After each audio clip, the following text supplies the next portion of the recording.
and welcome to Thornton Academy football as we're at Sanford, Cobb Stadium on October 20th as the Golden Trojans at 6-1 will take on the Sanford Spartans at 4-3. I'm Jim Toomey along with Cal Cristoforo on color and Jake Paulette, TA graduate, on the camera. And Calvin, all of a sudden we're in game number 8. Yeah, you look up and the weather's getting cold, and you know playoff time is right around the corner. So let's see if TA can use the momentum from this game going forward, maybe get some playoff wins under their belt. You did get into a little history between the two teams, and of course a lot of history here tonight. 65 years of Cobb Stadium. They're going to be moved to the new facility next year, but you sort of looked at the last 10 years in these matchups between these two teams.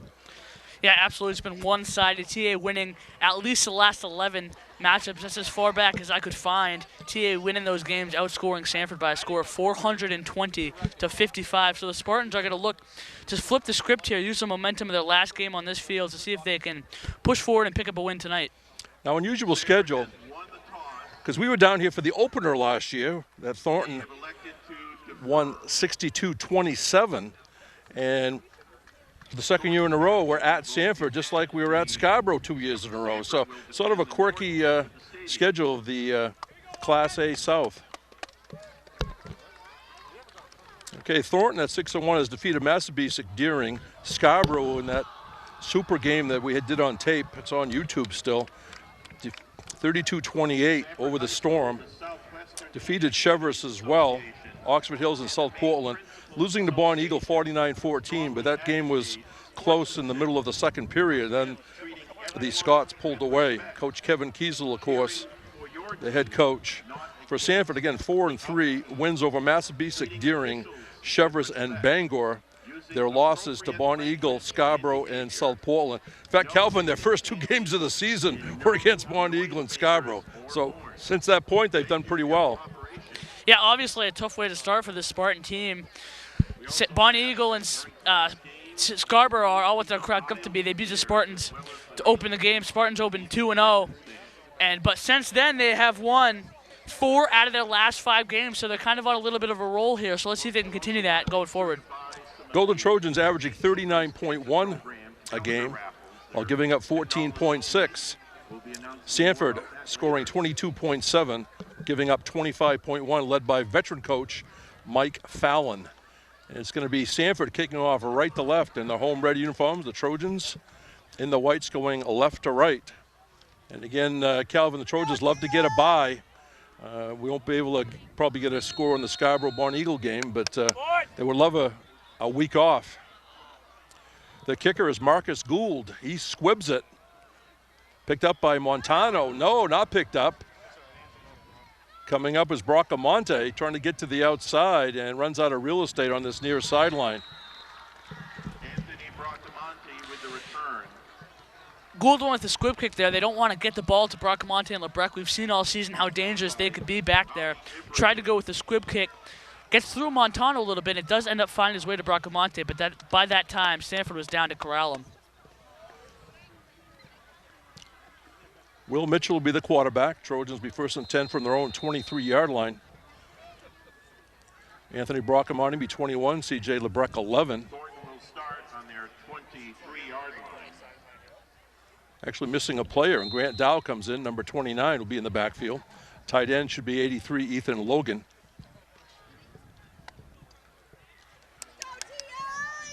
Bracamonte to the far side. LeBrecq near side. Sophomore quarterback Mitchell has trouble with the snap, picks it up, and Sanford all over that one, and not a good start. No, absolutely not a good start. Snap a little too high there for Mitchell, and that's exactly what Sanford wanted to do there. They already have the excitement for last home game at this stadium. So they use that, they get a fumble, now it's 2nd and long. Sanford definitely has the momentum going here. Doug Johnson getting credit for the tackle for the Spartans. Along that Thornton offensive line, 75, Cody Agro is the center. We'll mention the other offensive linemen as we go along. Here's a handoff on the inside.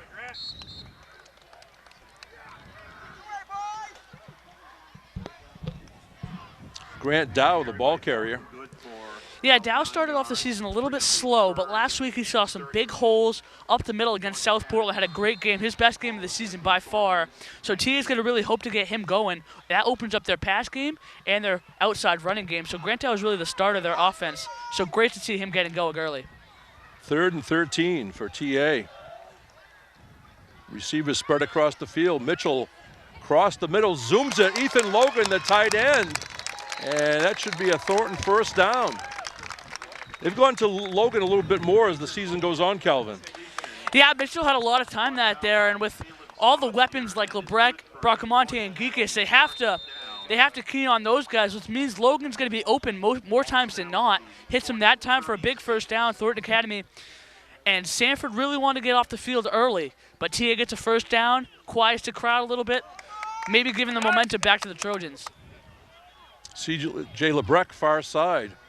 Closest player to us is Ethan Geekus. Inside of him is Bracamonte, who has the ball in reception. Geekus tries to throw a block, but that's going to be another first down for Thornton Academy, right in front of their own bench. Yeah, anytime you can get Bracamonte the ball in space, he's very dangerous. That time, just a little quick pass to him out to the right sideline. Picks up a first down for the Trojans as their drive continues. You know, when TA made that 3rd and long, I was thinking of the last 4 or 5 years, how many times 3rd plus 10 that they made first downs? Yeah, absolutely. Like, 3rd and 18, 3rd and 21, we saw it over the years.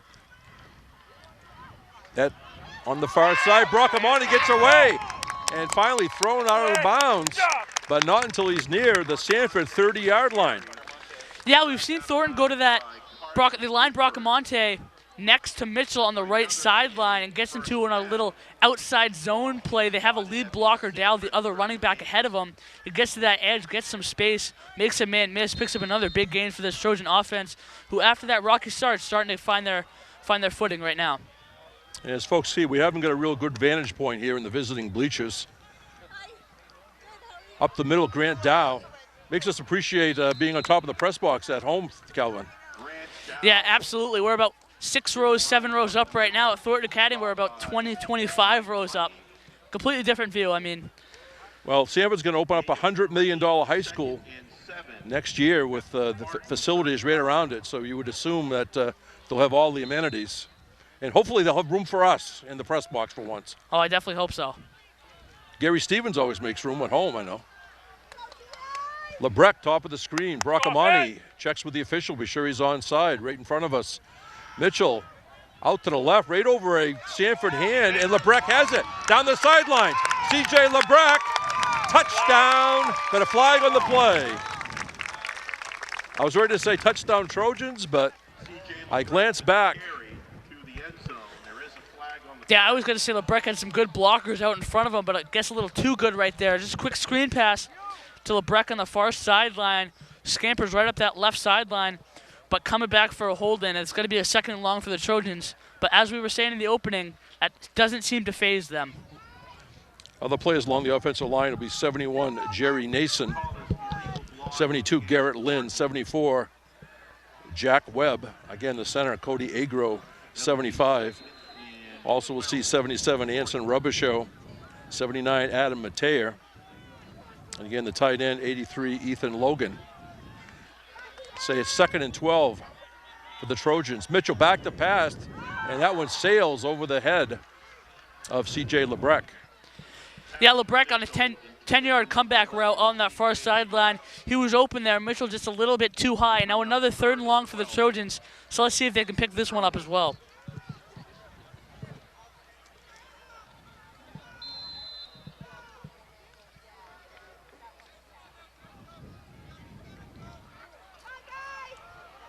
Bracamonte on the far side. In the slot is CJ Lebrec. Geekus on this side. Mitchell under pressure, and he's going to go down. Big loss on the sack. Sanford fired up. 57. Yeah, Doug Johnson, 88. Michael Lunny on the stop. I'm not sure if that play was a designed rollout or Mitchell just saw the pocket collapsing to his left, but he rolled out to the right sideline, kept his head downfield, held the ball a little too long, though, could have thrown it away. But Sanford gets a sack, a big sack, pushes TA out of any thoughts of going for it on 4th and long, and they're going to have to bring Grant Dowen to punt. Drew back to receive for Sanford. High snap. He knocks it down and catches it, keeps his composure, and a pretty good punt by Grant Dow. Geekus downfield. Keep rolling. And nice roll for Thornton. Also going downfield to down at 25, Eli Arsenault. So almost disaster, Calvin, and it turned out to be a positive for the Trojans. Yeah, that's the benefit of having an athletic kid as your punter. Grant Dow, the running back on this team, shows his athleticism right there, goes up, stops disaster, and has a great punt. Now Sanford has a long field to go if they want to punch one into the end zone. No pressure at all put on by the Spartans. So that was a break for Thornton that time. No pressure at all on the punter. We see 45 Cam Hood's back after a couple of weeks off with a leg injury, so hope he's okay. Hope he's getting loosened up. And there's a short yardage play for Sanford. James Megason is a sophomore, number 27, 5'10", 205. He's got a number of touchdowns this year. Quarterback, number 9, Jordan Giroux. He's a junior, 5'11", 164. Also, we should see number 10, Ryan Connerton, senior, 5'10", 160. And Michael Lunny, wearing 88, will be in the backfield, 6'2", 215, and a senior. Spartans, a player in motion. They're going to keep it inside and nothing there. I see Garrett Lynn, 72, getting up for Thornton. Yeah, that's a play right out of TA's playbook right there. Jet sweep, QB power fake. Giroux tried to go right up the middle right there, but hello, says the TA defensive front. No gain in the play. 3rd and 5 for Sanford. And if TA gets a stop here, TA is going to have very good field position for the next offensive possession. 3rd and 5, Sanford. Across the middle, it's going to be complete to Ryan Connerton. And that's going to be a Sanford first down. Yeah, just a quick slant right there to Connerton. Goes up, passes a little high, jumps up, makes a grab, Sanford first down. And that's huge for the Spartans because not only extends this drive, but it doesn't give TA the very favorable field position they would have gotten if that pass would have fallen incomplete. Sanford has one receiver to this near sideline, everybody else in tight. 1st and 10 from their own 25-yard line. And that's a slow developing play, and the Thornton defense is all over that one. Yeah, that was Lunny that time in the backfield, and last year he was playing tight end for Sanford, and he had about a 75-yard touchdown catch on this field for Frankie Vino. And that time they like to use Lunny as their power back, and he runs out of the backfield, picks up, loses a yard there, but he's their more power back. We're going to see him in their goal line sets. 2nd and 12, Spartans. Connerton in motion. Fake to him. They pass this near side. It's complete. Down the sideline. And still in bounds right in front of us. James Megason, the sophomore. And nothing too fancy about that play. It was just a fake handoff. Megason was just right out in the left flat. Hits him. Goes up the right sideline. Had a blocker ahead of him. Picks up a big gain for Sanford. This is a big momentum shift right here. Sanford using this home crowd to their advantage, moving this drive. Ball right about on the midfield stripe. 1st and 10.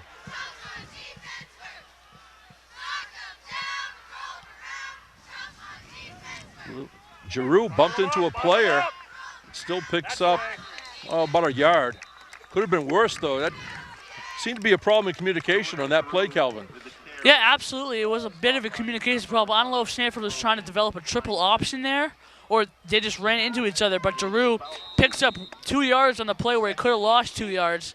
So great job making something of nothing from the Sanford quarterback.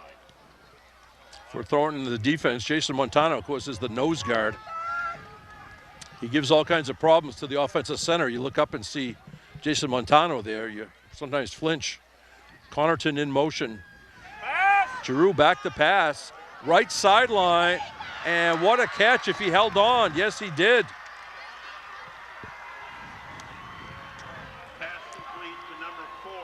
Carson Bickford, 6'2", 168, a junior, went up. Probably fully extended over his head, made the catch and came down and held on. Yeah, Sanford had 3 guys going up the field just on go routes who were all wide open. They go to Carson Bigford that time. His brother Leighton Bigford is also a tall wide receiver on this team. But Bigford makes a great catch on that right sideline as Sanford's looking very sharp on this opening drive. 1st and 10 from the 28. And there's a flag. And somebody Prior to the snap. looks like a legal procedure. Sanford. It's exactly what Coach Mike Fallon didn't want. 5-yard penalty. That will bring the ball back to the Thornton 34. All right, guys, let's take advantage of that. 1st and 15. 1st and 15. In motion, Connerton. Giroux back to pass. Scrambles out of there, tucks it under. C.J. LeBrecq got part of him, and then somebody finished off. Garrett Lynn was in the area as well. Jordan Giroux with the Yeah, that was a good QB contain right there by Thornton Academy. Back in the Deering game, that's what Deering likes to do. They like to put all their guys going out deep, and Jack Lynch, the quarterback for Deering, had a couple of big chunk plays scrambling the football. That's a good dive by TA to contain Giroux right there and only limit him to a 3-yard pickup. So that would be a 2-yard gain on the play. 2nd and 12, Sanford. As we near the 4-minute mark remaining. First quarter, no score. Taping this game October 20th from Cobb Stadium in Sanford. Giroux gets away, being pressured, and he's going to be sacked. Garrett Lynn ended up pancaking him at the end. Yeah, absolutely, and that's the one downside we see on them going deep. Giroux has to have a lot more time to hit his big guys going down the middle of the field. Didn't have the time last time. Receivers weren't ready. And Lynn is a recipient with a big sack. I think Garrett Lynn used his pancake blocking technique on offense to do a pancake tackle. 3rd and 18.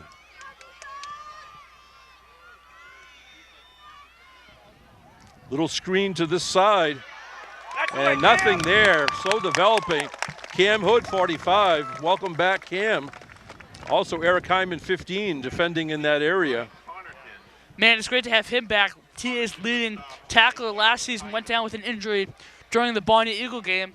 That was a classic 3rd and long play right there. Get it to their guys in a little screen pass, see what they can do. But TA, great job on defense. And after that false start, that really stalled this Sanford drive, and now they're going to be forced to punt. Number 11, C.J. LeBrecq. The ever-dangerous C.J. LeBrecq back for Thornton. A junior, 6 feet, 185. Let's see what kind of a snap Sanford gives their punter. And he gets it away, kicking it away from LeBrecq and everybody else on Thornton. Again, they obviously scout by this time. They know exactly who's got the stats, Calvin, and especially the big plays, who to look out for. Yeah, they wanted nothing to do with LeBrecq on that play. Didn't look like he was even thinking about kicking it to him. Straight out of bounds. Now TA's going to get decent field position here to start their second drive. Let's see if they can use the momentum they started to develop on their first drive on this second drive.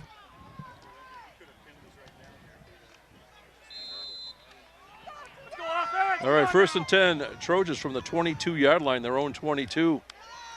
Bracamonte, top of the screen. C.J. LeBrecq. Fake up, and then Mitchell goes up the middle after faking to Bracamonte. Will Mitchell with the carry.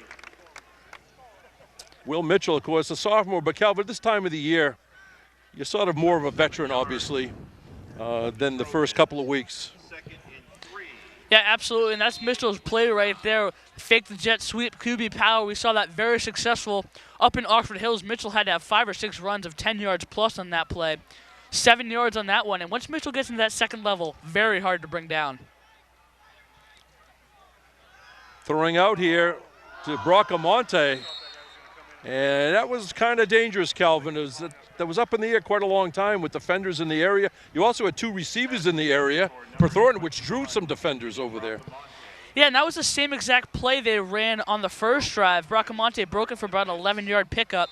That time it was just a little too high, a dangerous passes right. 2 Sanford defenders right in the area, but luckily that one falls to the grass. 3rd and 3. TA from their own 29-yard line. Still no score, the 1:48 to go, first quarter. Up the middle, Grant Dow, first down. That hole opened up very quickly by the Thornton offensive line. Yeah, absolutely. And that's one of the benefits on having a second and short situation. On second and short, you can go to the air, maybe test a big play, and trust your offense enough in your offensive line that you can pick up a third and short. That's exactly what TA does. Goes to the air on second and short, power run on third and short, picks up the first down. Bracamonte, far side. CJ Lebrec, near side. Mitchell on the keeper. Will Mitchell, again, the fake to Bracamonte, and took it up inside. Now back to Grant Dow. He was one of the players that we saw come in last year in blowouts in the fourth quarter, and obviously picked up some yardage. They used different backs sometimes in late going, and I'm sure we were both thinking this. I wonder how this is going to equate to next year. Is this just during somebody gaining yardage in the last part of a game? But in Grant's case, he did step it up and has been quite a contributor to the varsity, running very hard. Mitchell throws it low to Lebrec. Yeah, once again, same situation right there. Second and short play, they try to pick up a big gain in the air, but now they trust their offensive line as they bring in the heavy package, who's been so successful this whole year.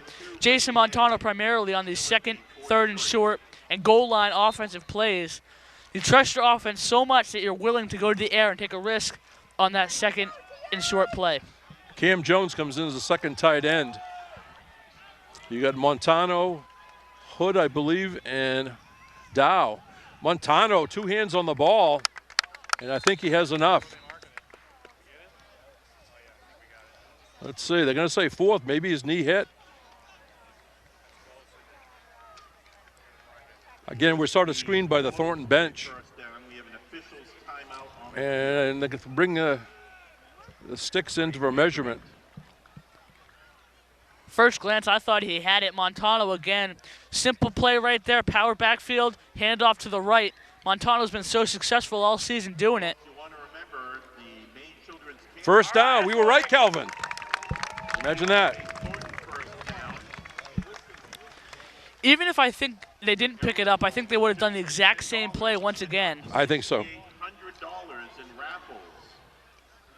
Items being raffled off for about a month. So right around their own 45-yard line. As we're in the final 29 seconds of the first quarter, Jim Toomey along with Calvin Cristoforo, TA junior, and TA graduate on the camera, Jake Paulette. Bracamonte, far side, and he's thrown down for a short, and a flag on the play. I think Jake Paulette, I think you owed Mr. Christenberry one more assignment, I think, for a course.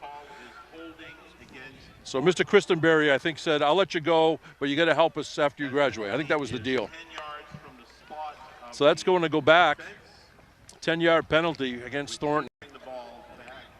But again, no problem for the Trojans. They might spread the field and go to the airwaves. Let's see. Clock has 15 seconds. 1st and 19 is the call. The clock, let's see, still hasn't started. Lebrec far side. Bracamonte near side. Mitchell back, has some time. Across the middle, rifles it. And caught out of bounds, and then going out of bounds, C.J. Lebrec. Yeah, Sanford had zone coverage right there, and C.J. Lebrec found the soft spot. Just 10-yard comeback route once again. Mitchell with a bullet of a throw, hits him right in the numbers. Ducks out of bounds. 10-yard pickup on 1st and long. A very good play by the Trojans. So very manageable, 2nd and 8. And both of us think they have 3 plays to get 8 yards. Ethan Geekus, far side, this near side, I should say. Almost an interception. Wow. Jumping the route, as they say. Number 28, Caleb Saucier, a sophomore. Almost could have been in Cobb Stadium history because he very potentially had an interception in the last game here. He was going to go he was going to go pick 6, I think. Oh, yeah, Saucer would have been gone. That was the 3rd time that same exact play has been run. 5-yard out in the flat area by Bracamonte. Sanford read it that time perfectly. Saucer did all the right things except made the catch. He was looking at the end zone too early. 3rd and 8. Mitchell fakes. Mitchell passes, and that's off the hands of Bracamonte. A lot of mustard on that one. Yeah, absolutely. Mitchell tried to fit it through that hole right there. Put too much mustard on it. Was a little bit behind Bracamonte. Didn't really lead him. Bracamonte going over the middle of the field on that route right there, but right through his hands. And from a very successful first down play, this drive stalls, and TA is going to have to punt again. 2 seconds left, so barring a flag will be the last play of the first quarter. No score. Grant Dow in punt formation. Low snap, gets it away, low kick. And that's more of a natural turf bounce, not an artificial turf bounce. So that does it for the first quarter. When we come back, it'll be 1st and 10 Spartans. Again, taping this game on October 20th at Sanford. The score at the end of 1 quarter, Thornton Academy nothing and Sanford nothing on TA TV. And one of the big prizes, November 30th, a trip to New York City valued at almost $1,300. Okay, back here for the second quarter. It was a penalty against Thornton, declined. Spartans take it over on their own 30. And making yards, left side, and caught from behind. But a big gain for Sanford. Yeah, Megason that time, it was just a zone handoff, and Megason had some noise right there. Luckily, the athleticism of Jordan Sharp runs him down from behind. But Sanford's offense really has been looking good. If it wasn't for that false start on a 1st and 10, Sanford offense has been cruising, keeping their momentum going. Jordan Sharp getting credit for the tackle. 1st and 10, Sanford from the 40 of TA. Connerton wrestled down by Cam Hood, but not before, about a 6 or 7 yard gain. That was just another handoff, outside zone handoff. That time, Connerton, 9-yard pickup. TA's defense really has to pick it up here, especially defending the run. Again, excellent crowd on hand. We know Thornton travels very well, but you can see across the way, Sanford really coming to this last home game. Nothing there. Michael Lunny tried to go inside, and a host of Thornton tacklers met him in the hole. Yeah, Lunny is their power back. We were talking about that earlier on short yard situations. He's the guy who's getting the ball. He was the tight end of the team last year. Handoff right there, but Jason Montano and a swarm of TA defensive linemen are there to greet him. Sanford at the 3rd and short here. They say no gain in the play. I thought he might have lost a yard or 2, but they met him so quickly. He had no second effort, and they called it for forward motion. Inside, that's Megason. Should have the first down.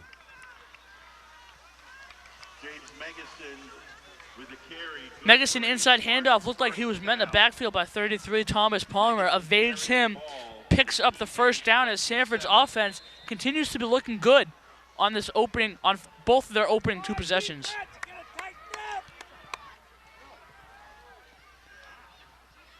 Giroux, handoff to Connerton. Flag flies.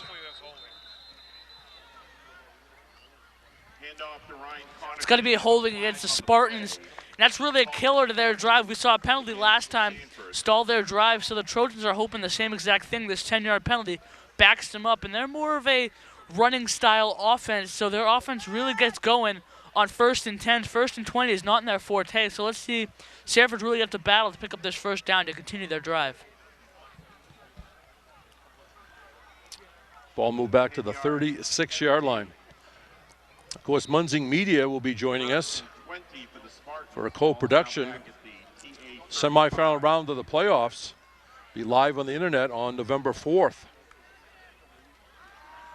Pass this near sideline. Geekus was in the area. Pass intended for Ethan Shane. Shane's a Sanford name throughout history. Yeah, Alex Shane back in 2008, 2009 area in there. He was a beast for the Sanford offense at running back.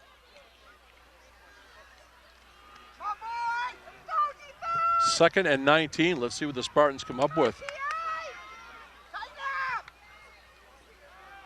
Giroux steps up, finds a hole, and then it closes.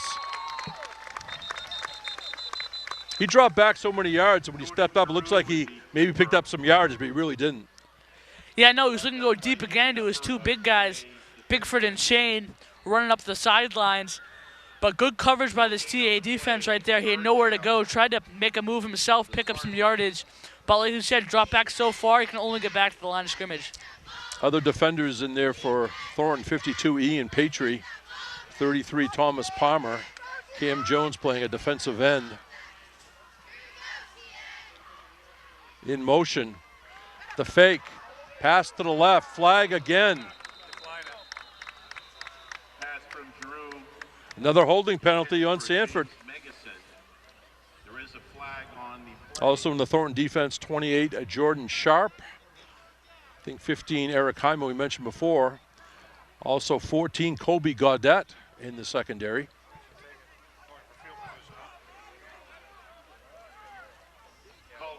We've seen Adam Matea come in 79, rotating with Garrett Lynn, 72. Jack Webb hasn't played defense tonight. Ball goes back to the Spartan 47.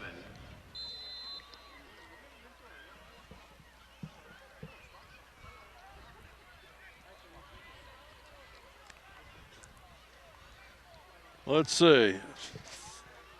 Come on, defense, let's hold Say now. 3rd and 25. No, it's more than that. They change it now.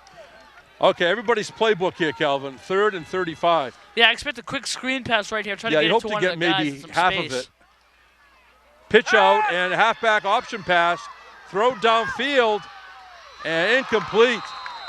As a Thornton defender slipped and then got up. As that pass was thrown by Connerton. I think Connerton had a halfback option pass for a touchdown this year, if I remember right. Yeah, well, Connerton was definitely under some pressure on that play. Thornton Academy, a defender, tripped down there, and Bigford had one-on-one coverage for the moment, but it was just too high, too much of a floater pass. The TA defender was able to recover and knock that ball away. And now Coach Kiesel's decision to take the holding penalty is going to benefit his field position by a lot right here. Punting for Sanford, Riley Bogie. Lebrec and Bracamani deep. Will they get a chance to return it? Flags fly. End over end kick short. The coach was calling that one. Do you see him? You're running down there calling that. Punt by Riley Bougie. It's out of bounds. There is a flag on the play. It's against Sanford again, I believe. This one's going to be declined, though, and TA is going to take the field position. Once again, the punt goes straight out of bounds. No threat of getting the football to Lebrec or Bracamonte. Sanford has shown they want no part of them. TA's going to have great field position here on their 3rd drive already, so let's see if this is the drive they can go into the end zone. Thornton fans kind of quiet.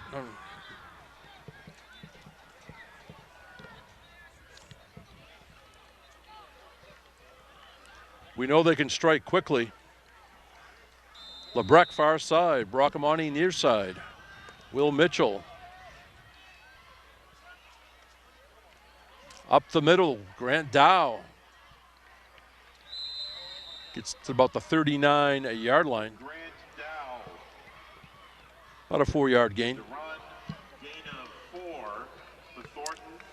2nd and 6. I expect TA to use some runs right here. They've been throwing the ball, and they haven't been getting a lot of good plays off their throwing plays. So I expect them to see some sweeps, see some inside handoffs. Let's see if they can get their offense going. Number 40, Derek Madore is in there. They go inside again. And it is Dow for a first down. Dow runs close to the ground. 5'10", 180. Seems to protect the ball really well, Kelvin. Yeah, he does. He just keeps it really close, tucked into his body, makes sure nobody knocked it out. Now, I hope to survive this series without him fumbling, or they'll blame me, say. Mitchell passes out the right flat. Lebrecht, short gain. Lebrecht was looking maybe to shake that first tackler, but Sanford had that one pretty well defended. Gain of about 3 or 4. Well, that was the same exact play that Lebrecht broke for a touchdown earlier in this game, but there was a flag on the play that brought that one back. Sanford read that one perfectly and had it defended this time.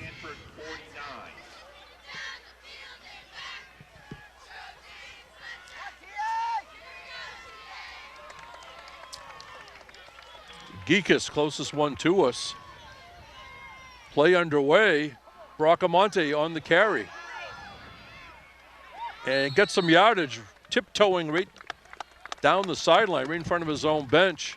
That snap happened very quickly, because I saw C.J. Lebrecht sort of looking at Geekus to see how they were set, and over the shoulder, the play was coming right at him. Yeah, well, it worked out very, very well. Bracamonte, you think he's bottled up. Number 4, Carson Bigford, kind of had him dragged out a little bit, but he was able to just go around him a little bit. Goes from a 2-yard pickup to a 5-yard pickup, and now Thornton has 2 chances at 4 yards. Geekus, way over on the far side, in the slot is C.J. Lebrecht. Bracamonte is strung out, and he's going to be thrown back.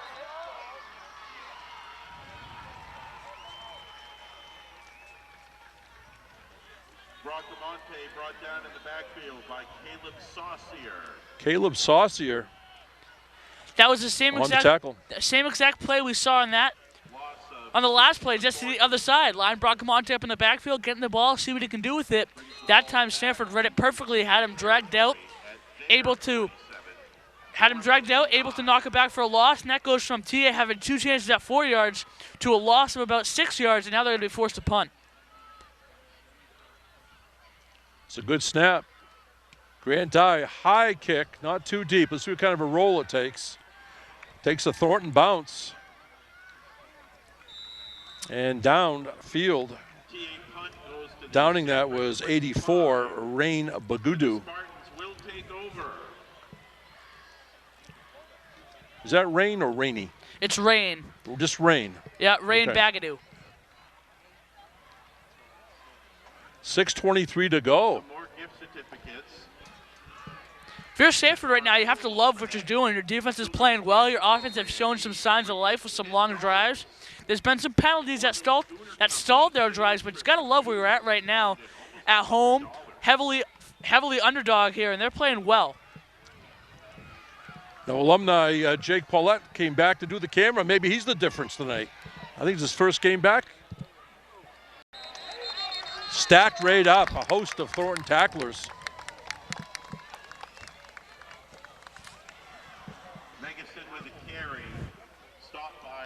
Inside zone there to Megason. He broke one of those for a pretty hefty gain on the last drive, but that time met with Montano and his friends, bring him down the backfield. Folks, you want to be careful of Mr. Peterman's t-shirt cannon. He's extra excited because he just found out yesterday he is a grandfather.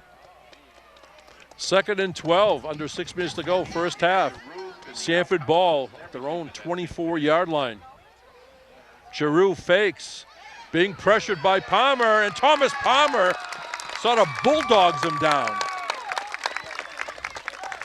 Yeah, Palmer missed his tackle on that last drive. They went for a first down. Didn't miss that time. Palmer chased Giroux down from behind. Sanford had the 3rd and long. And last time they had this situation, they tried to pull a trickery play with the halfback pass. Let's see what they try to do here. As incomplete pass right here gives TA a great field position. I expect the ball to be out of Giroux's hands early. Maybe try to pick up some yards here so that field position game is not that much of a swing. Up the middle, a big hole. It's going to be short of the first down, but a nice carry for James Megason. Exactly what Sanford wanted to do there. They wanted to get a big gain. Even though they didn't pick up the first down, they make this field position swing not as big as it could be. Still got the 2 big boys out there receiving the punt, Bracamonte Lebrecht. Sanford has shown me no signs that they want it anywhere towards those two guys. So TA is going to look to get pretty good field position after this punt. 4th and 7.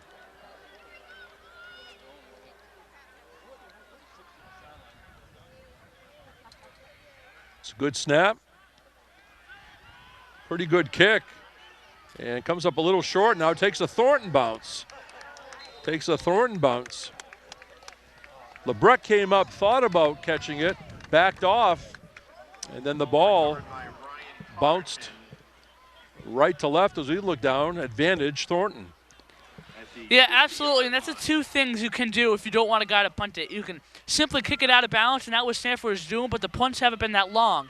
Or you can kick it high so your guys can run down there and force TA to call a fair catch. That time LeBrecq lets it land, takes the TA bounce. This is their best field position of the night. So let's see if they can get their offense going. 4:08 to go, first half, no score. October 20th from Cobb Stadium in Sanford.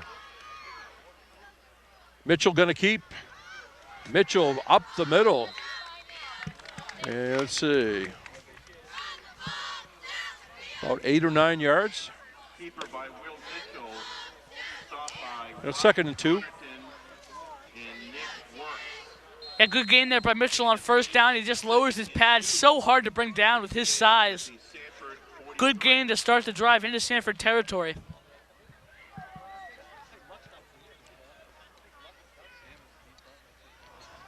Geekus, top of the screen. On this side, Bracamani closest to us in the slot. LeBrecq up the middle with a hole and busting for a first down. I believe that was Grant Dow again. Yeah, that was Dow again right up the middle. That's where TA's had the most success tonight, between Dow and Mitchell up the middle. I think that's what TA's going to try to do. They bring in Medor here. They check out Geekus, which means they're going to try to go with a ground and pound attack. Medor is their blocking back. So let's see if TA's going to keep doing what they're doing and push the ball down the field just by going right up the middle. Offensive line opening up the hole and Grant Dow going right through it. So timeout on the field, 3:15 to go in the first half. Thornton Academy nothing, Sanford nothing on TA TV. Yeah, I follow. All right, back here after the timeout. First down Thornton from the 34 of Sanford. And there's a handoff up the middle. Isaac Ofilu. How are you going to say his last name, Calvin? Yeah, Afilu. Ofilu is the PA. He saw some action in some games late, and we just noticed off air that Julian Bailey Cottle, the sophomore, who's done some excellent work in the rushing game. I guess they're going to out with the season with maybe a collarbone. He's down there with a sling, so next man up, I guess. Loose ball. Mitchell saves it. I don't think he was looking at something else, and the ball was snapped. Yeah, he was looking at Afilu trying to get him the handoff right there. And before you know it, takes his eyes off the ball just for a split second. Tried to pick it up, but Doug Johnson was right there to corral him. And now TA has a 3rd and long here. It's been no problem for them all season. So let's see if they can continue that trend right here. 11 for TA. Probably 4 down territory for the Trojans, so let's see how they handle this play call. Another low snap. Mitchell has it. He's going to throw it out of. Let's see what they call this. He was out of the pocket. Will Mitchell Sanford wants intentional grounding. here to throw the ball out of bounds. Now they throw the flag. In the NFL, of course, they don't call that, right? He was very close to the fringe of the pocket. No, they usually give the quarterbacks the benefit of the doubt. But that's a huge play right there, because now any thoughts TA had of going for it on 4th and 11, all that is gone. That's loss of down, too, I believe.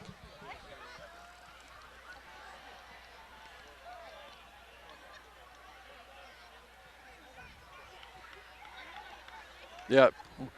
When the referee puts his hands behind his head like that, that means loss of down. So the first signal you saw was intentional grounding, and then the 2 hands behind the head means loss of down. So it's a punting on 4th and 25. Nice punt by Dow. And coming up and maintaining possession was Giroux, the quarterback. Does everything, I guess. You want your starting quarterback back there returning punts? I don't know. Well, he better be calling a lot of fair catches if he's returning punts for them. I don't know if I'd want that, but Sanford trusts him, do the right thing on that play, and now Sanford on their own 20-yard line. Let's see how they handle it. They might love to go in the half. They get the ball at the beginning of the second half. They might run the ball here. Let's see how Coach Kiesel is on calling his timeouts. They might like to go to the halftime room tied right here. Might depend on what happens the first couple of plays. 'Cause if they don't gain any yards, you may think differently about it, Calvin. Yeah, I think that play right there was a play that they're going to judge it on. I think they're just going to sit it on here. Go into the halftime room, 0-0 game, and that's huge for them. Big underdogs in this one. At home, they get the ball to open the second half. So they're going to take their time here, milk the clock a little bit, and go into the halftime room tied. I think the dampness may affect some of the snapping. You know, temperature's probably the middle 50s now. Kind of humid, though. I think if you check the grass, I think it's probably very damp. Connerton, short gain. Thornton did a good job stringing that one out. Now we're going to have a timeout. And Thornton does call timeout. Yeah, absolutely. They wanted to judge it on that play because if they pick up a first down, they don't want to call a timeout. But since they don't, they call the timeout. And with the two guys, Brockamonte and LeBrecq fielding punts, you got to love them. And Sanford, I know they don't. So they're going to try to kick it out of bounds and see if they could have some good field position if they get the ball back soon.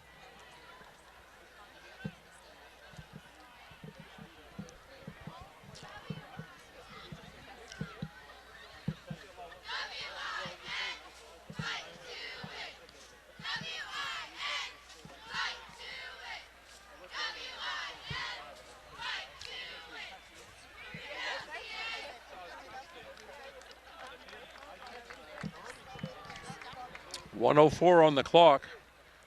What do we think? Thornton has one more timeout, do we think?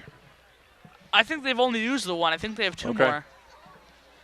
So 3rd and 6. Sanford ball from their own 24-yard line. No score.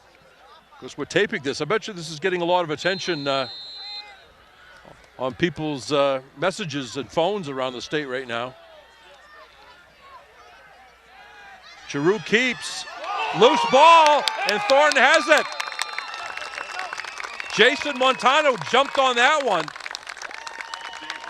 Yeah, I think it was Palmer who forced it. Giroux was looking for a guy down the field, and the big paw of Palmer knocks it out of his hands. Montano is right there to pick it up, and now TA is in business. Best field position of the night. Minute to go in the half. This is just like the Oxford Hills game where they got a turnover late. Capitalized on that late, and then came with the second half firing. So T's going to listen to the same exact thing here. Minute to go in the game, and now that Coach Kiesel timeout looks huge.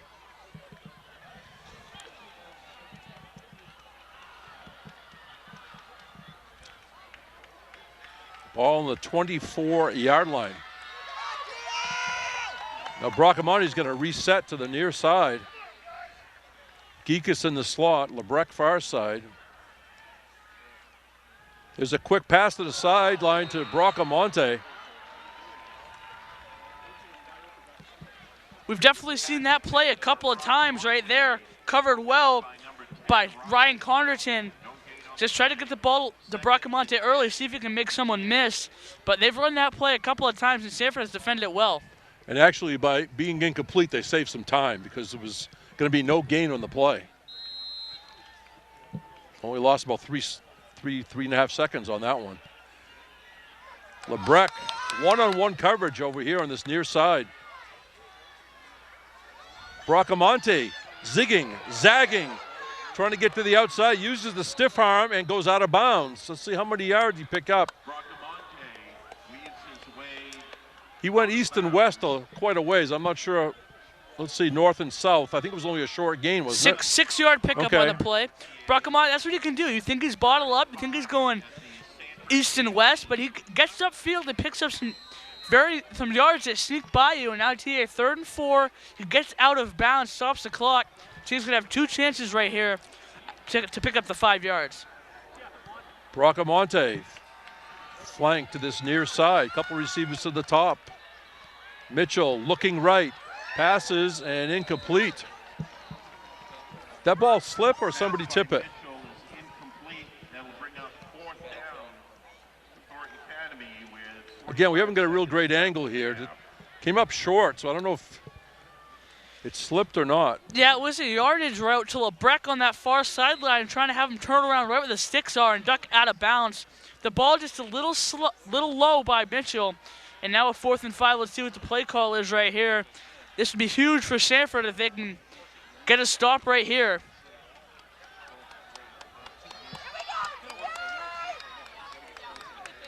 Fourth and 5 from the Sanford 18. No score late in this first half. Mitchell throws end zone and nobody home. I think that was LeBrecq trying to go down in the corner, but looks like the ball was well over his head. Yeah, it was. Nothing there. I mean, Mitchell was under pressure. There was a lot of Geekes or LeBrecq. I couldn't tell which one it was. Down in the corner right there. There was definitely coverage on him. Mitchell was under pressure, forced to throw it up.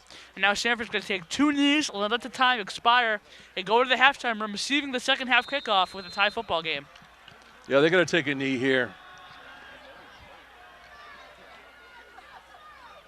But they hand off. And a couple of yards on the gain. I see Ian Patry, part of that tackle, last man to get up. And Sanford in no hurry here. And I don't know, we have to go back in the history book since TV's been covering this, Calvin, for a scoreless first half for Thornton.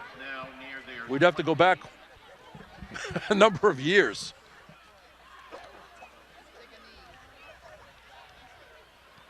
And that's going to do it for the first half from Cobb Stadium in Sanford on October 20th.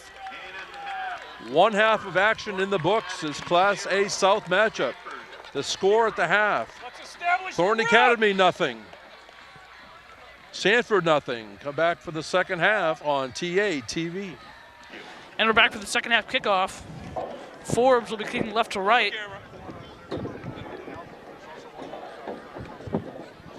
What are you laughing at?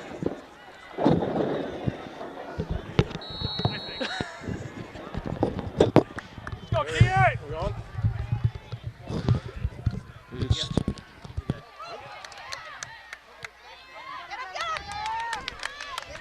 Thornton kicks off to Sanford to start the second half. No score here. Looks like Ryan Connerton with the return Connerton returns it. to open up the second half. Jim Toomey along with Cal Cristoforo on color. Jake Paulette on camera. TA TV's Jeff Christenberry taking extra footage from the sideline. He's got a still camera down there. Yeah, we always knew Mr. Christopher's calling was down on the sideline. That's what he loves to do. He's checking scores right now. Selfie with the play-by-play guy. I know Bonnie Eagle and Scarborough in a close game. I Yeah, heard that. 14-13 at the half, and it was 7-7 at the half at Oxford Hills versus Chevrolet. All right, 1st and 10, Spartans in a scoreless first half. I haven't said that. There's a first down for Sanford.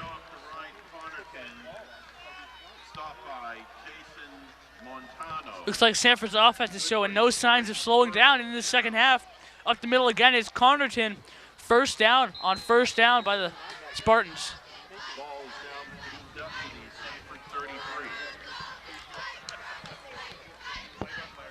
First and 10, Giroux is the quarterback. Number 9, Jordan Giroux, a junior. And that's Megason on the carry. See Garrett Lynn in the area. Cam Hood getting up slowly, but I guess he's okay. Stopped by Cameron Hood.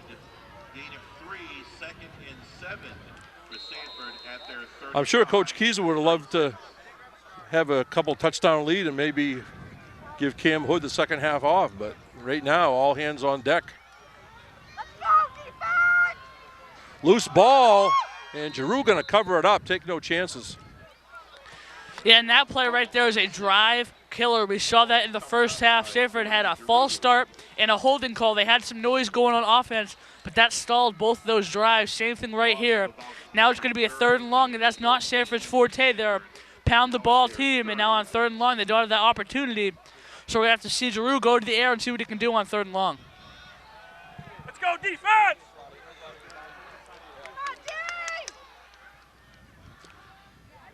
In motion, Connerton, pass to this near sideline, tipped and almost intercepted. Sort of stone skipping across the pond that time. That's the way to go, defense! Yeah, tipped by right there, Garrett Lynn, number 72. It looked like a rollout looking for Megason in the flat. Tipped, and it goes right to number 14, the sophomore, Kobe Gaudette. Just bounces off his hands right there, and good job by this TA defense to get their offense back the ball after Sanford looked good on their first down play. 4th and 14. Riley Bougie back to punt. The punter is Riley Bougie. Bracamonte and Lebrecq are deep. Will they get a chance to return? It's a good snap. The punt is angled to the sidelines again. Now this is a tough call on officials. Where it actually broke the plane. Yeah, and Sanford wants no part of Bracamonte and Lebrecq. And TA is going to get great field position right here at their own 49-yard line. I expect the TA to come out running the football, combination of Dow, Bracamonte, and Mitchell. Try to establish the run. Their passing game hasn't been very good in this first half. So let's see if they can establish the run to maybe open up some passing lanes. Let's go, Cody Agro leads them out. He's over the ball. Mitchell in the spread. Inside handoff, Grant Dow. That's the way. Picks up a quick 4 or 5 yards. Down by the ground. Down by contact, we believe. Dow with the carry. Please don't pass the ball. Gain of 5. The 2nd and 5 Trojans. They're now in Spartan territory. At the Sanford 47.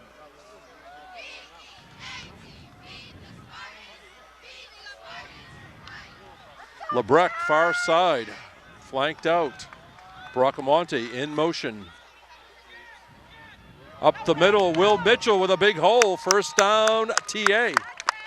Jet sweep QB power right there. You have to respect the speed of Bracamonte. The whole defense goes with him, and that establishes the running lane for Mitchell. And once he gets into that 2nd level, we keep saying it, very tough to bring down. 1st down Trojans as a running attack. We expected it to come out running, and they're doing exactly that, and successfully. 1st and 10 from Sanford's 38-yard line. Once again, Dow, once again a hole as Dow falls forward. Wear him down. Another 5-6-yard pickup right there by Grant Dow up the middle.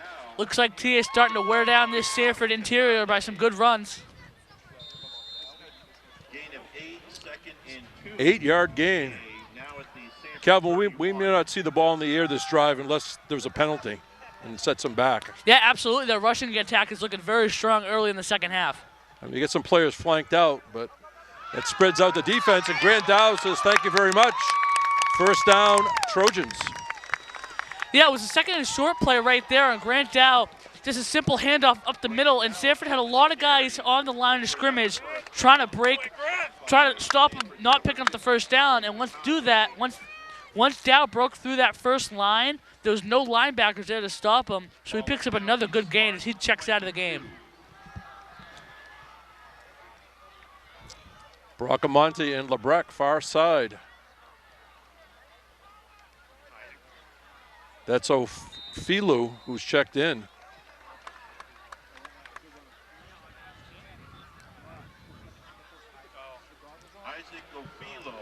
T is wearing the Sanford interior out with the inside handoffs. I expect a Bracamonte outside handoff right here, trying to throw him a little bit of a change up right here, mix up the routine that they're in right now. Maybe Bracamonte to the outside shocks him a little bit, and Bracamonte gets into the end zone. That was a 4-yard gain, 7 and 6 Trojans from the 19.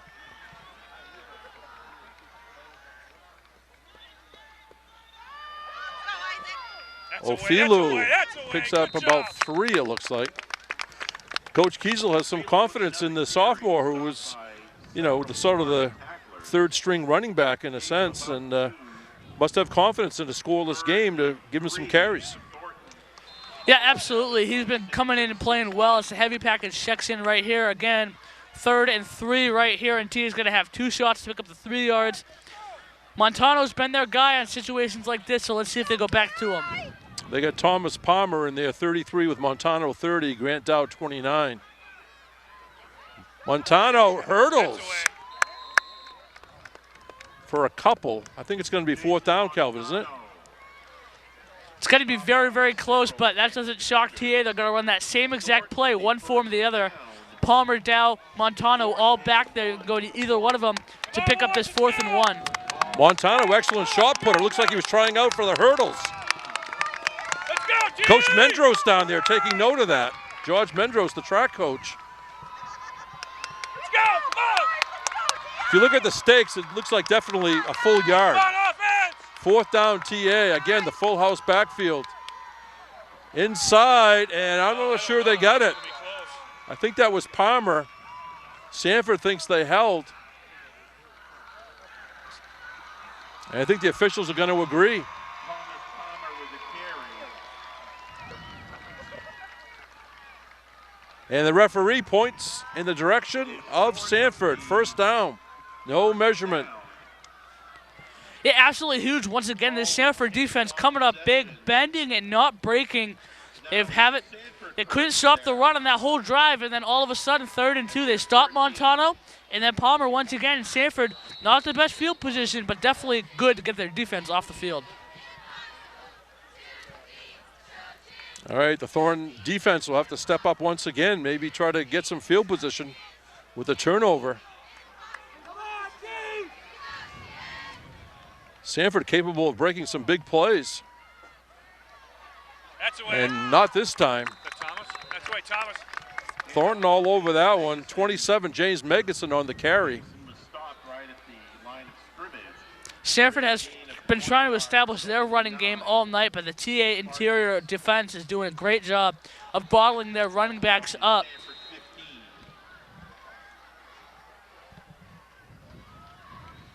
They gave him about a yard, so 2nd and 9 from the 15. Giroux, junior quarterback, throws across the middle and overshoots. And that was kind of a dangerous pass right there, intended for number 4, Carson Bigford. Great coverage right there by Eli Arsenal. And he had LeBrecq over the top, and if he would have caught that ball, he would have taken a big hit by LeBrecq. Luckily for him, that ball falls to the turf, and luckily for the Trojan defense, they forced Sanford to do another 3rd and long. Again, if you want the heel points, go to mpa.cc. Get on the Fans Central link. Has all the sports information, and then click on the heel points for football. Here's a pass, and that's going to be over everybody's head. But I think there's a flag, a couple of flags now. Why does that second official like throw a flag? He didn't say anything.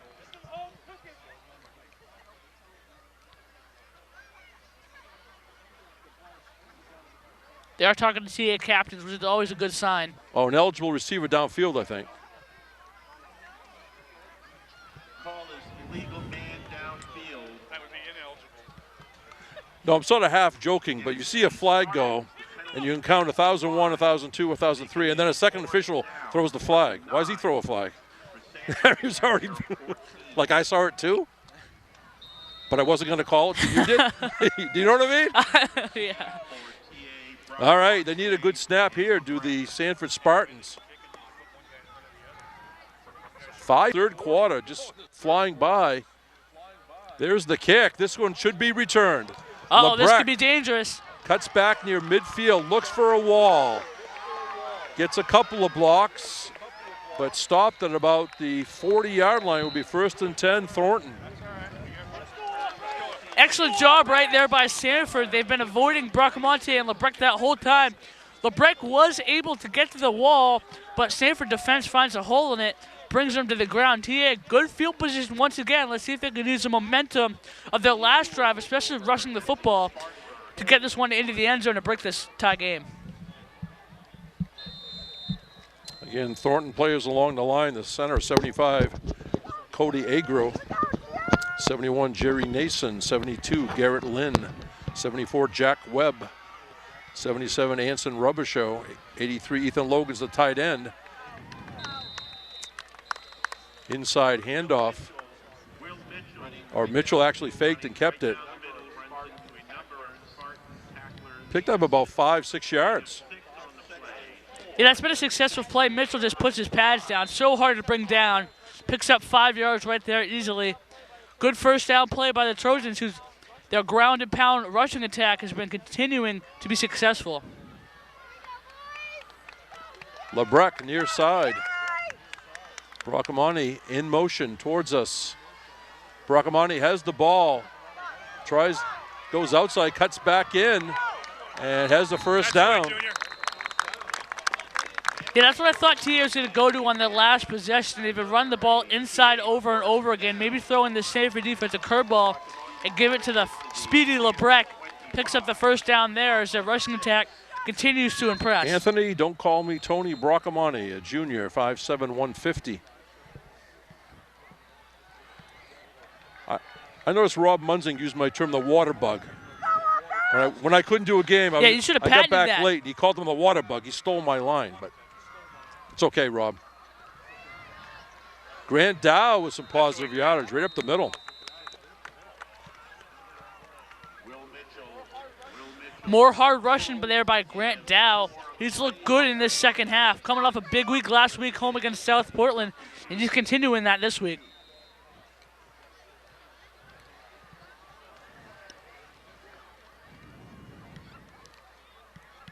Under 4 minutes to go, third period, no score. October 20th from Sanford. Mitchell has Dow to his left, Bracamani to his right.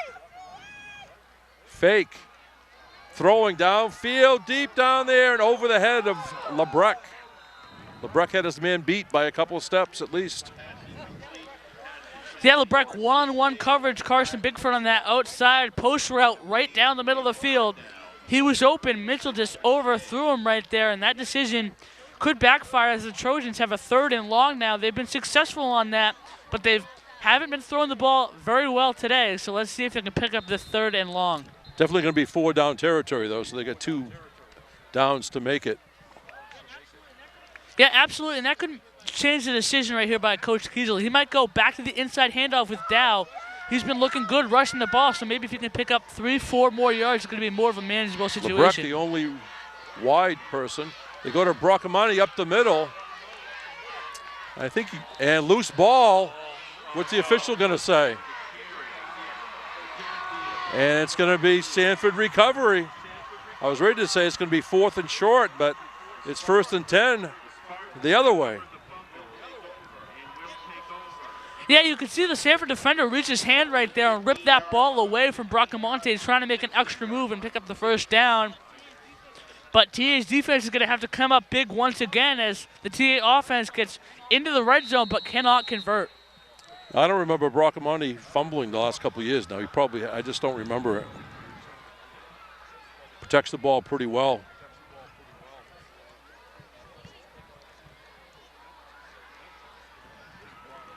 Sanford has the ball on their own 17-yard line. On the keeper, Giroux, short gain. Jason Montano once again and his buddies on the TA defensive line doing a great job. Giroux right up the middle, but nothing there. Could come down to the kicking game, either punting, potential point after touchdown, or field goal. Marcus Gould of Sanford kicked 3 in one game. Now, the longest was 31. The other 2 were shorter than that. Yeah, absolutely. He's an exceptional kicker, and it really goes in all 3 phases of a field goal. Snapping, we've seen bad snaps tonight in the muggy conditions. And nothing there. Thornton defense all over that one. Sanford losing ground. Let's see where they mark it, though. Yeah, Sanford is looking the TA defense is looking very good against this Sanford offense. Sanford is taking a lot of time on the clock with their drives. Maybe they're trying to run the ball to keep this clock moving. But once again, the TA defense coming up big, and I expect a pass play right here Ryan from Connerton, 3-yard loss.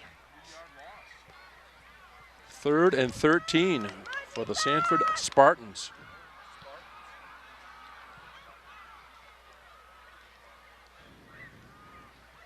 Giroux gonna keep it. Very conservative play. Picked up a few yards, but should be a punting situation for Sanford. Looks like about 4th and 7.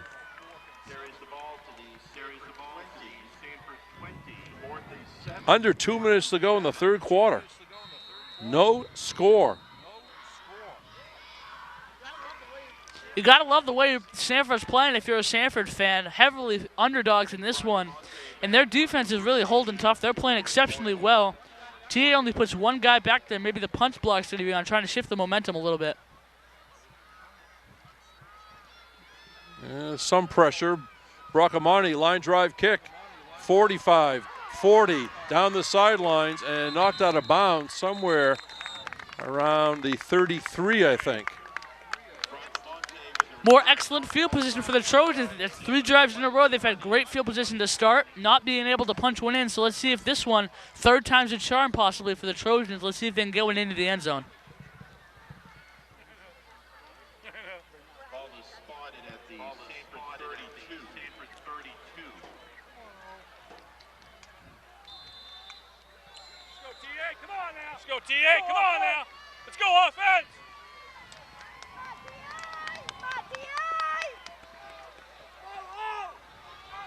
They mark it at the 31, 1st and 10. Thornton going left to right in the road white uniform. Grant Dow. That's it.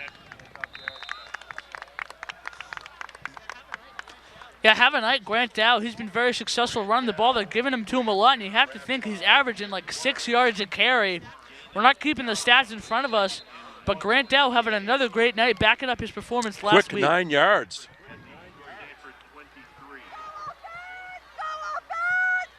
Bracamani flanked on the far side. Lebrecq near side. Grant Dow straight ahead. 1st down and some more as the offensive line pushes the Spartans ahead of Dow. Once again, nothing fancy. Grant Dow up the middle. The TA offensive line more physical than the Sanford defensive line. That's basically what it boils down to. And Grant Dow getting some good running lanes and picking up some good yardage.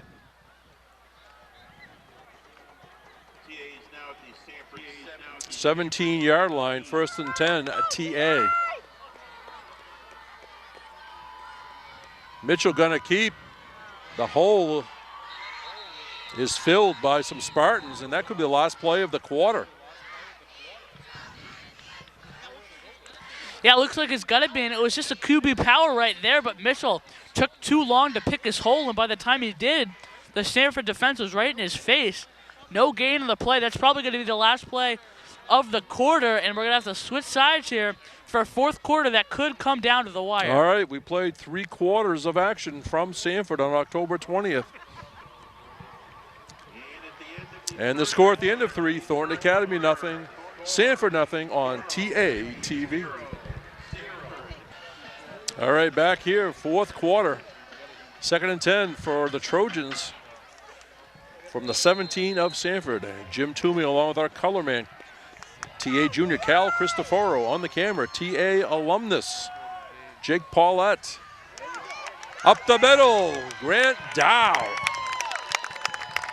Again, protecting that ball almost with 2 hands, Calvin, it looks like a lot. Yeah, he does. He keeps his pads low to the ground, keeps 2 hands on the ball, and pushes forward for another big gain, another huge hole by the Trojans offensive line. And now it's going to be 3rd and 1. They're going to have 2 chances at it. I wouldn't be surprised if they run that same exact play. It's been working well all night. Ball marked at the 9. 3rd and 1, and let's see, timeout. Sanford going to try to regroup here. 11:36 to go. Do I dare say at this point, Calvin, in regulation? That's right, TA. Who'd ever thought I'd say that? It is appropriate the way it's looking right now. I mean, Sanford's been in this situation before, have their backed up to the wall, but they've stopped them right now. And T is looking to punch one into the end zone, finally break through this ice. I expect the ball to go to Grant Dow. Doesn't get the first time. They're going to go right back to him again, 2 times to pick up the first down. And TA hopefully is going to have their first and goal of the night.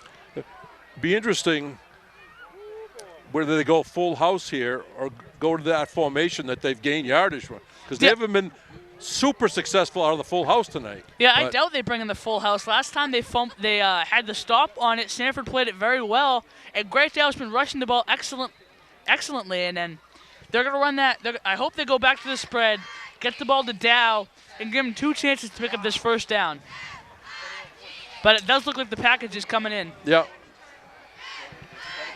Well, they say you got to go with whatever brought you here. But, of course, could be a QB sneak, too, possibly by Mitchell. Mitchell under center. And good call by Calvin Cristoforo. First down, Mitchell. Mitchell, again, the sophomore, but you gotta love that size. 6'4", 205. Yeah, Mitchell, big, strong kid, goes right behind his center, puts his pads down, picks up the first down. First and goal for the Trojans as they keep the heavy package on the field. Okay, it's on the 6, so first and goal from the 6. Trojans trying to break this tie, staying in the full house. Handoff for short gain. Did my eyes deceive me, or was a little mix-up on that handoff? Yeah, there definitely was something, a little bit of confusion, but Grant Dow gets the ball, cuts the distance in half, picks up 3. Second and goal from the 3 for the Trojans, and now you got to think it's Montano time, dropping the hammer and punching it in. 3-yard gain. Second and goal. Off the left side, Grant Dow picks up some yards, but he's not in. Grant Dow with a carry. Now why not go back to the QB sneak? Worked perfectly on the third and short last time. Mitchell using his size. I'd go right back to the QB sneak. Third and goal from the 1. Mitchell trying to sneak it. Touchdown, Trojans. He didn't get much, but he didn't need much. So with 10:19 to go in the 4th period, Thornton Academy on the board. 1-yard quarterback sneak by the sophomore Will Mitchell. Now the all-important extra point, Kelvin. Yeah, absolutely. It's been the Achilles heel of this Trojan team. I know in practice they switched up some of the logistics of it. I know they have a new holder, Kobe Gaudette. Holding for TA, Kobe Gaudette. Extra point. Yeah, I think Thornton's going to call timeout. Not enough players on the special teams. Thornton Academy. Yeah, TA's had all kinds of problems on their extra point all season long. I know they switched it up in practice this week. They've had a new holder and a new long snapper in there. Kobe Gaudette will be holding now for Forbes, and just confusion once again. I mean, when you mix up the personnel like that, there could be some confusion possible, and there is right there. Okay, who is the long snapper now? I think they're going with Jerry Nason, number 71. Okay. I think. I mean, players in the NFL have careers as a long snapper. That's how important it is. So Nason will snap, we believe. Kobe Gaudette the holder, Brady Forbes the sophomore. The ball's down, the kick is up, and the kick is good. So that was done perfectly.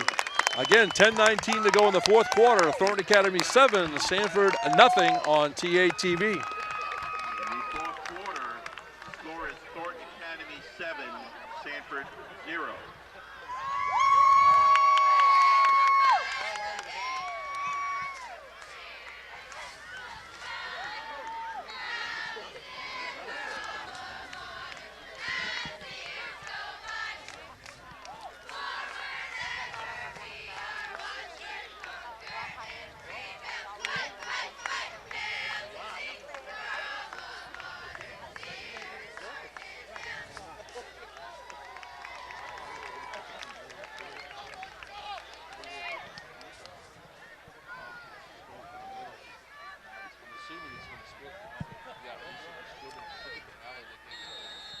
All right, the kickoff by Brady Forbes. Squibs it right down the middle. Taking all kinds of hops. Sanford having a problem with it. Player gets away.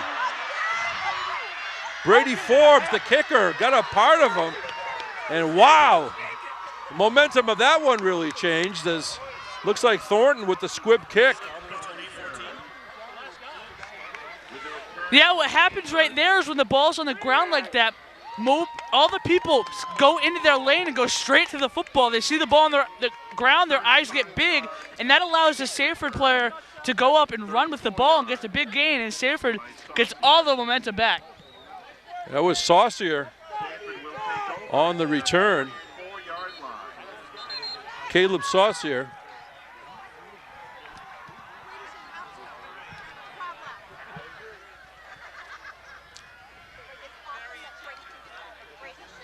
And I think Brady Forbes is the one that dragged him down. All right, first and Spartans at the 44. A fake and a pass down there deep and incomplete.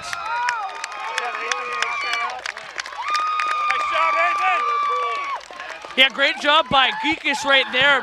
Bigford running right up the seam, and Geekus just knocked it out right at the last moment. That could have been very scary for the Trojans right there, as Bigford had a free lane to the end zone if Geekus didn't make the athletic play and run that ball down. Excellent execution by Sanford, and it took that excellent defensive play by Geekus to break it up. Second down. Pass to the side, quarterback. Halfback option pass. This one's gonna go for a touchdown, as that was a lateral, and that was Connerton. He threw one during the year, I know, for halfback option. 56 yards. It's 7-6 with the point upcoming. Yeah, now decision time for Sanford. Do they go for two or they try to tie it up? If I'm Sanford right here, I'm rolling the dice. I'm going for two. Huge underdogs at home, just scored a touchdown. Their defense has been playing well. I'm going for two and trying to tie this game, but I think Sanford's going to kick it. All right, they got they spread him across to the swinging gate. Now they go back to the kick formation, but I understand what you were saying, Calvin. This is Gould, their kicker. The ball's down, the kick is up, and it's good, and we're tied at 7. Now I saw Sanford pass, looked like it was going to be in the left flat, but the halfback took a couple of steps behind the quarterback. So it was a lateral, and then Connerton threw it, and the play was all on. Who was the receiver there, Calvin? I think it was 27 to Megason. Ethan Shane, it was 22. Pretty looking play by Sanford right there. Little trickery, didn't work in the first half, works out there in a big way, and now TU's offense still has work to be done. But it starts with this kickoff right here. Let's see if the big boys in the back can punch one in. I can't remember which game it was. I just know that Connerton did throw a touchdown pass this year on the halfback option. And Shane made the catch. It's almost a tough catch in the sense you sense you're all alone. 9:54 to go. 56-yard halfback option pass. Squib kick. Montano showing a burst of speed. He's returned a few kickoffs this year on that same type of kick. Yeah, Montano, he is deceivingly fast. I know it from firsthand. I played him in middle school, and he was a beast of a running back. Showed his speed right there. T's going to have good field position once again. I know he was very fast at the football banquet last December when the desserts came out. He beat some wide receivers over there to their last desserts. And we're going to have a flag here. Illegal formation. No offsides.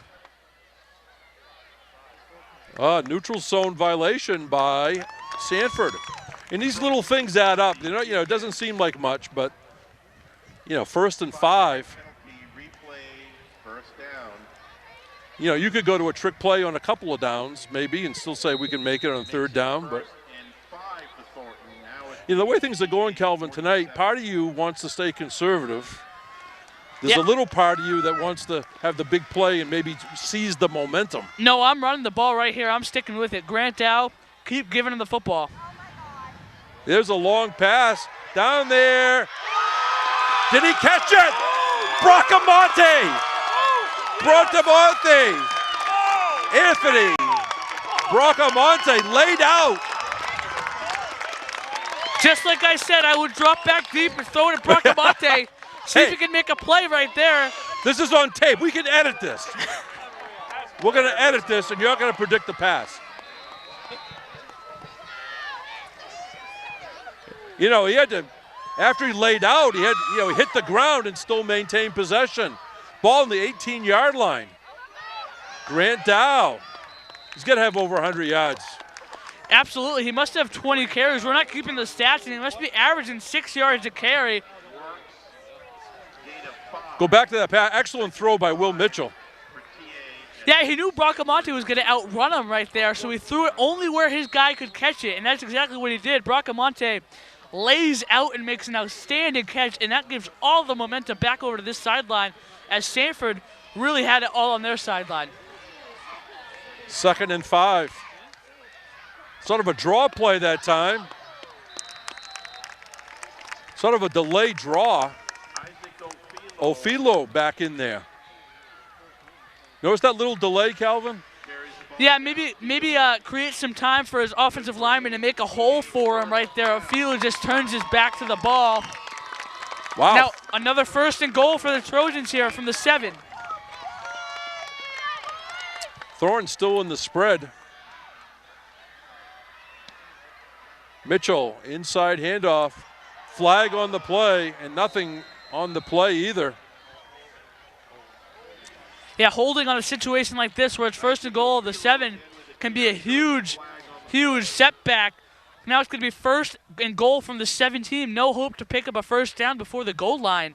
So that play right there could really be huge, especially for Sanford if they want to get TA off the field once again.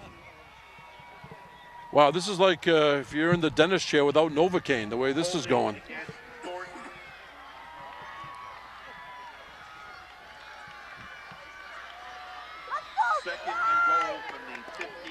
Nothing easy tonight. We're tied at 7 with 8:30 to go. Bracamonte has a hole. Bracamonte to the outside. Bracamonte, corner of the end zone. Touchdown, Trojans. Anthony Bracamonte from 16 yards out. Yeah, they lined Bracamonte up in the backfield once again, just an outside zone handoff. And once Bracamonte turned that corner, he had some blockers and he was gone right there. Let's see how the PAT goes again. I know it went flawlessly on their first time with the trio connecting for a perfect extra point. But now, 2nd time, let's see if they can do it once again.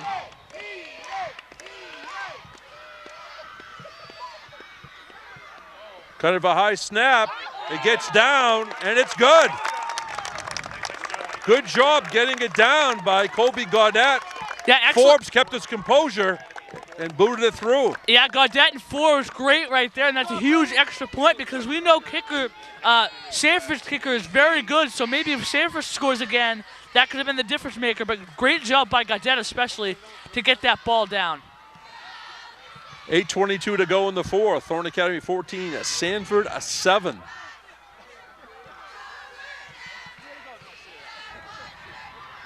Now Thornton has used a timeout in this half, so we think they have 2 and Sanford has 3 left, right? No, Sanford did take 1 as well. Did they? Yes. I can't get anything by you, Calvin.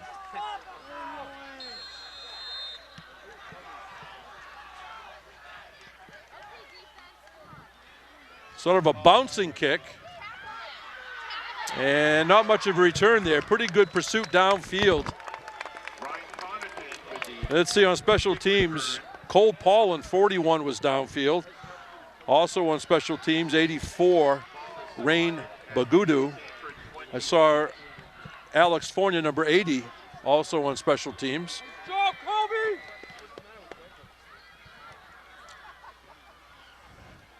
Again, the Thornton defense. Cam Jones, 89.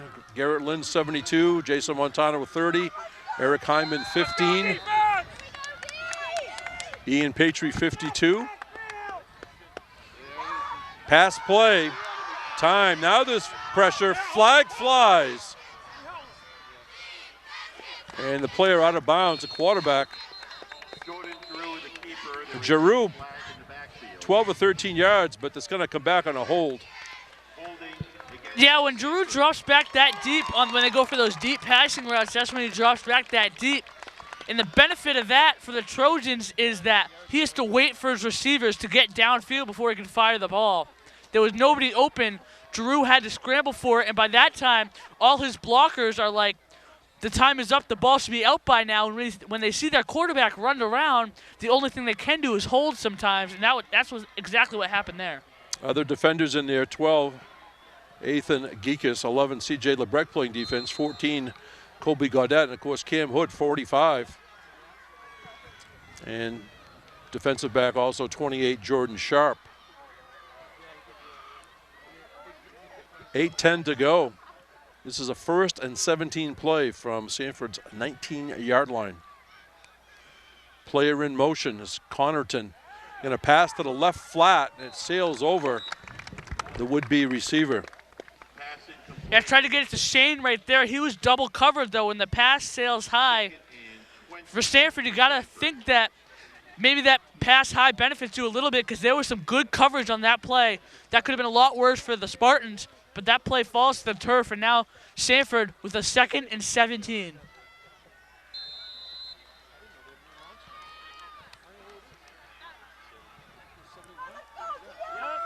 Spartans have receiver, far side, also near side. Here's a pass going down the right sideline, and that's going to be intercepted. Climbing the ladder, Ethan Geekus with the INT.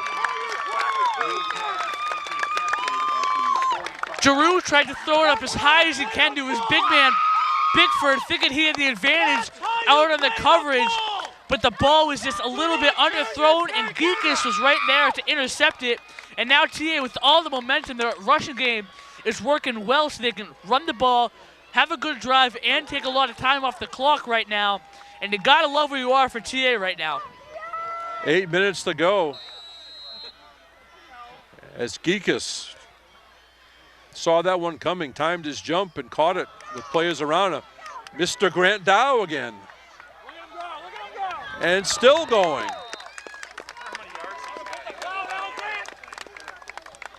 Have a night, Grant Dow. Keep giving him the football. He was rushing the ball extremely well. Another 9-yard pickup right there by Dow.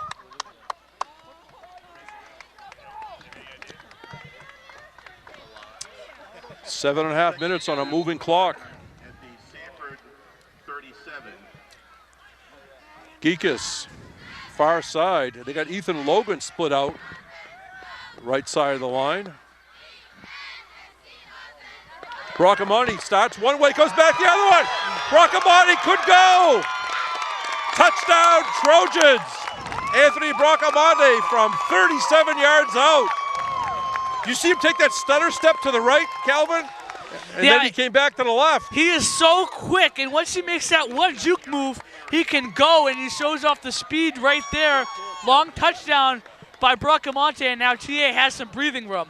Do you think that was designed, the stutter step, or was he supposed to go there originally and came back the other way? No, I think it was a designed counter play right there, but he just cuts back, and he just gets around that corner and flies.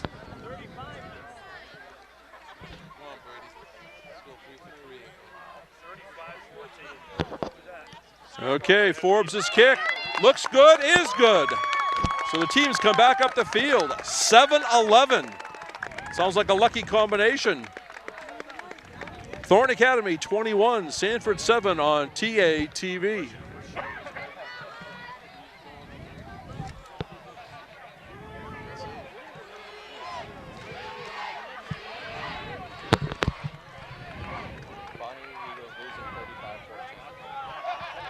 Wow.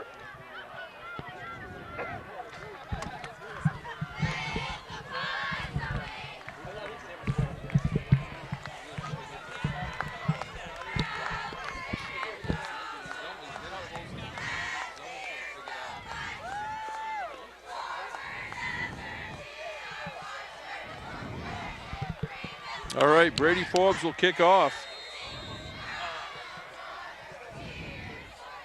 Again, line drive this time. And carrying it to the far side over there was Connerton. Connerton with the return.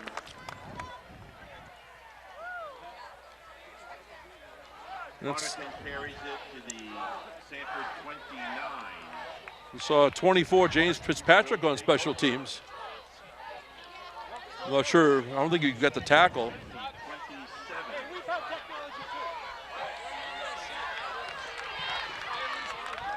First and 10 from the 27-yard line. Sanford down 2 touchdowns. Giroux passes out, and coming up is Geekus to make the tackle.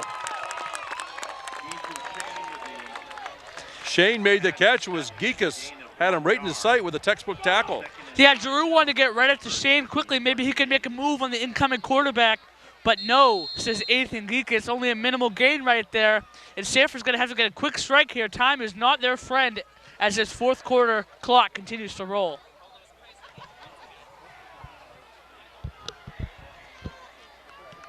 Second and 10. Giroux is pressured. They hand it off. And I see Cameron Hood flying in there. And who was that with him? Cam Jones, 89. And also Ian Patry. 3 of them had a meeting at the ball carrier. TA run defense continuing to impress right here. Sanford's going to have to throw the ball up.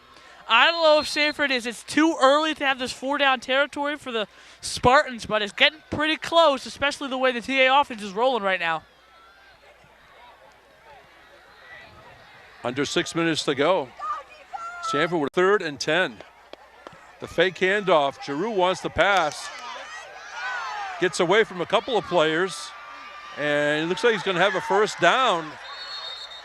And that's going to be a tackle out of bounds. Oh, come on! And they're going to tack on some yardage. With a carry, knocked out of bounds by number 12, Ethan Geekus. Very athletic play by Giroux there. He dropped back. He ran away from a lot of TA defenders. Picks up a lot of yards after he picked up the first down. And then add 15 more, just what the doctor ordered for the Spartans as they get deep into TA territory now. Sanford is now in Thornton territory. 37. 37-yard line. Giroux gonna keep and thrown down. Thomas Palmer. Yeah, I don't know if Palmer knew he was behind him right there. He kind of just came off his block, and there Giroux was standing right there. He just put his forearms up and brings him to the ground. Almost like not a karate chop, but just like you said, just pushed him. Loose ball picked up, and a big loss here. Connerton has it, but that's going to really hurt Sanford on this drive. So momentum, that fickle character, Mr. Momentum, now is switched back to Thornton. Yeah, we've been saying this all night. Sanford is not a 3rd and long team. TA can pick it up, but Sanford cannot. I know they had the big scramble last time to pick it up, so let's see if they can muster enough yards again to pick up another first down. Clock continues to run. 4:40 and ticking. 3rd and about 15.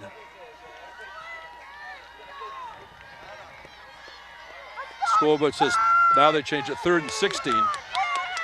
Said 3rd and 11 at first. Jordan Giroux. Now they're sort of the hook and ladder play. The hook and ladder play, and Connerton ended up with it. Sanford bringing all the tricks out of the playbook right here. We saw the halfback pass be successful. Goes to the hook and ladder. Picks up a pretty good amount of yardage, but still a 4th and long. Desperation time right here for the Spartans. This could be the game on this play. A 4th and about a long 7. And again, the clock continues to run. 4th down play. Giroux fakes, being pressured by Hyman. And it's going to come up short, and Thornton will take over. Nice pressure by defensive end. Eric Hyman, number 15. He's a senior, 5'11", 185, involved in that one. After the penalty, TA's defense holds strong. And I think that could be all she wrote for this one. 3:36 to go. The way the running game is rolling right now, TA is really sitting pretty.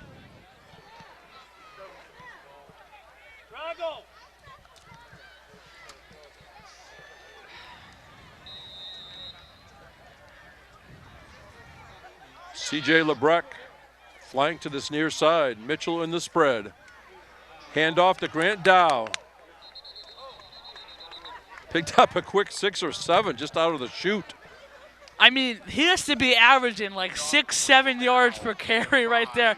He's having a huge night for the Trojans. Running game continues to roll.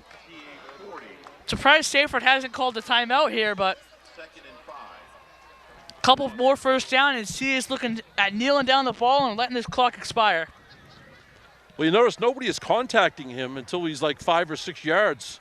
Yeah, that's really a credit to the TA offensive line, making some big holes for Grant Dow to just run right through, exactly what they did last week.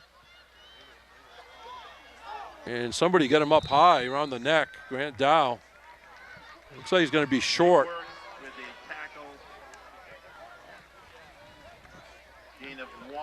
Actually, only a 1 yard gain, so it's about 3rd and a long 3. 3rd and 3 now. And I think Sanford going to call a timeout. Yeah, down to 2:37. Timeout, Sanford. So again, for playoff action, it's going to be a co-production again of Munzing Media and Thornton Academy TV, live streaming on November 4th. Looks like Thornton will have a bye in the quarterfinals.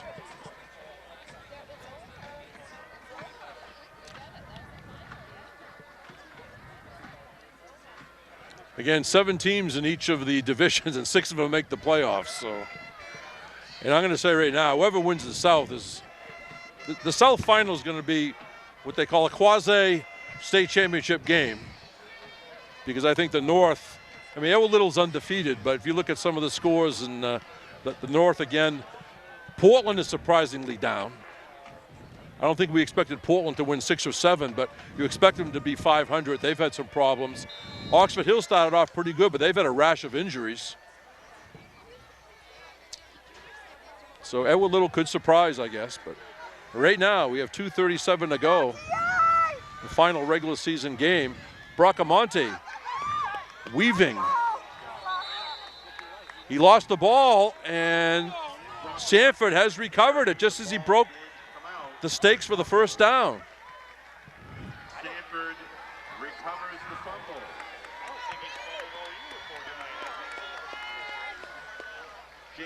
Yeah, this is not like Bracamonte. I'm not sure he's a fumble all season, but 2 tonight. So he's. I don't know what's up with him tonight. Maybe it's the ball's a little wet. We've been talking about the moisture in the air. Okay, now's the time the defense again to step up.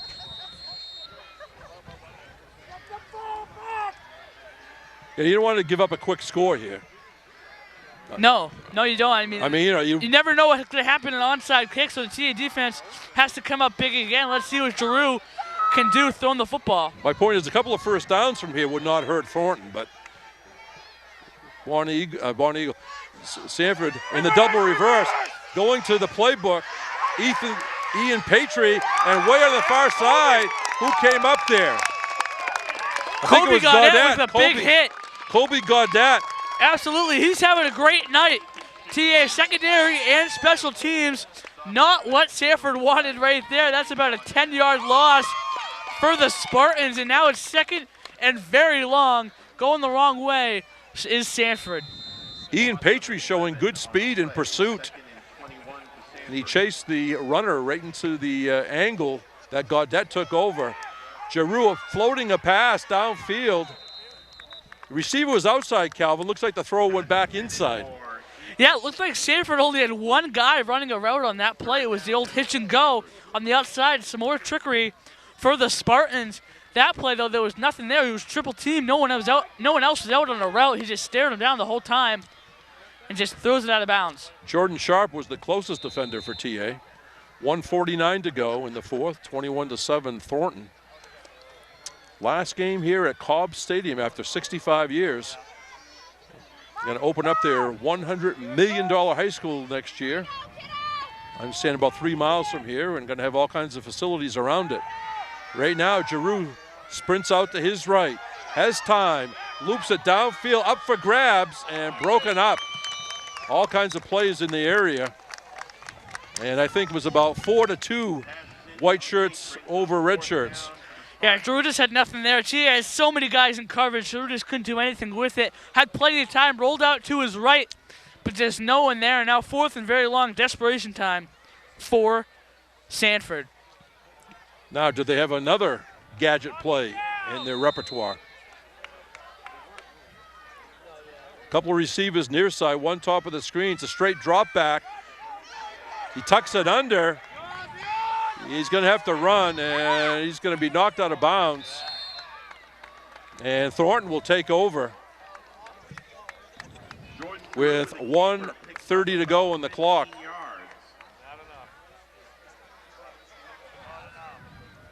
And what do you think, what, Sanford, one timeout left? Yes, I do think they have one timeout left. Here, one first down can seal the deal for the Trojans here. Grant Dow having a great night rushing the football. Give it to him twice, let the clock run down, pick up the first down, and then it's just take a knee, and TA will come out successful. Excellent effort by Sanford. They came in 4-3. Fired up on their last game on this field, and a lot of crowd support. Ball's on the ground. Mitchell picks it up and holds on. That's not what the Trojans wanted on a first down. And the final timeout, I think, for Sanford. Loss of 3. Timeout, Sanford.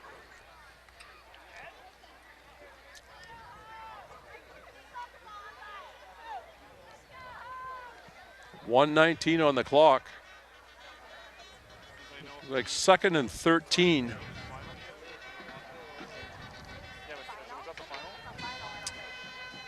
You take a couple of knees, and you can almost take 3 knees, couldn't you, Calvin? You're going to have a few. I suppose you would punt it at 4th down.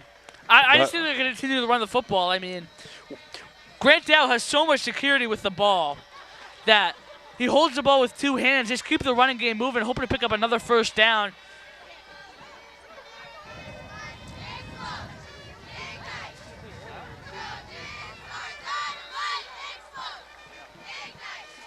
So again, great effort by Sanford.